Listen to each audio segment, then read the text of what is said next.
All right, so this is going to be how to stretch the quads, specifically the and hip flexors. So specifically the rectus femoris, which is the middle top quad and more superficial quadricep. It's also a hip flexor, but in its fully contracted position, it is driving your hip femur forward and extending the knee like this. So imagine like a kicking, the follow through for the kicking motion. So that's where that muscle is going to be shortened. Where that muscle is going to be the most lengthened is where that leg is back behind you. And I think I'll switch legs so you can see better here. So if I have this other leg here, right, and I'm fully extended like this. So it is a bending of the knee and a straightening or extending of the hip.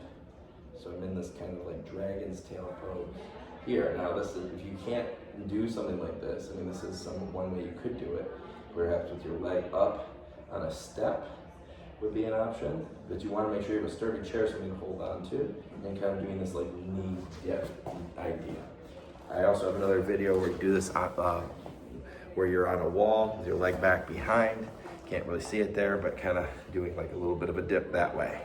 Okay, but if you're doing a more simplistic stretch, a couple of options: using a strap or even a heavy TheraBand to lie on your stomach. This one can be difficult or awkward, especially if you have shoulder problems or back problems where you can't extend very well.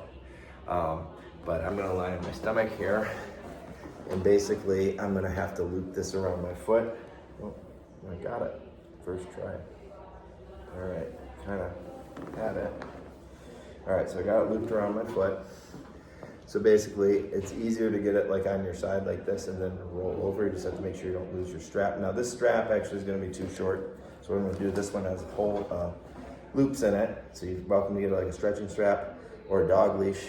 One of these, nylon dog leashes works pretty well. Either you use the loop like that, or you can just run it through and make a snare like that, a little lasso there, which you can also do with those other options or whatever you got. Tie it, make a little loop there. So I get that loop around my foot, nice little snag like that. And I'm gonna start on my side, I'm gonna roll over and bring it over my shoulder. This, do be careful because hamstring cramps are very easy to obtain in this position because you're putting that into a shortened position there. So what I have is I have the strap going on the outside of it's around my foot, but it's on the outside of my shin. So that kind of keeps it a little bit that way. It may not make too much of a difference, but I feel like pulling to the outside keeps your toes kind of more out, which might be more of a natural position for most people, or a more stable position anyway for the ankle.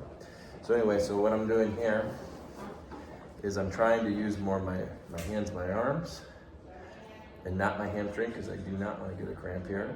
I can adjust rotationally here, like a windshield wiper, but I want it to be kind of neutral here.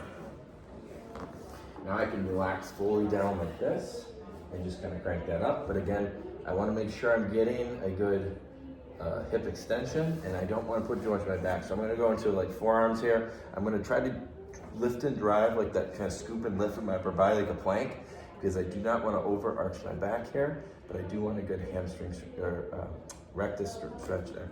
So I'm going to take up the slack here maybe and do like a press up as long as my shoulders and neck can handle that. Maybe look over this way, stretch that out because that was a little tight there, and just keep working in that direction.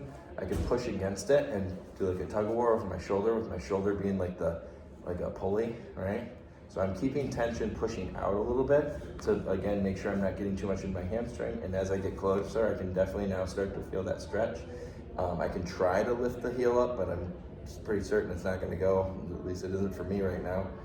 If you're more flexible, you might get some, but you get that glute squeeze in, get that core firing, press and lift there, and just kind of maybe turn the head a little bit. You can go stretch that way and try to work that out. If you get a little more slack, you might be able to do like an actual lift. I'm driving my opposite knee forward here and lifting to leverage that up. It's almost like a reverse kind of march into it. And I'm using tension here to stabilize that and control it. That's one way too, as long as you're pressing, lifting here and stabilizing, but it does take a little more upper body strength for that one. The other option is to do the same thing in standing. Just make sure you have a wall or a sturdy table or chair to help you. And just turn this here. See me better?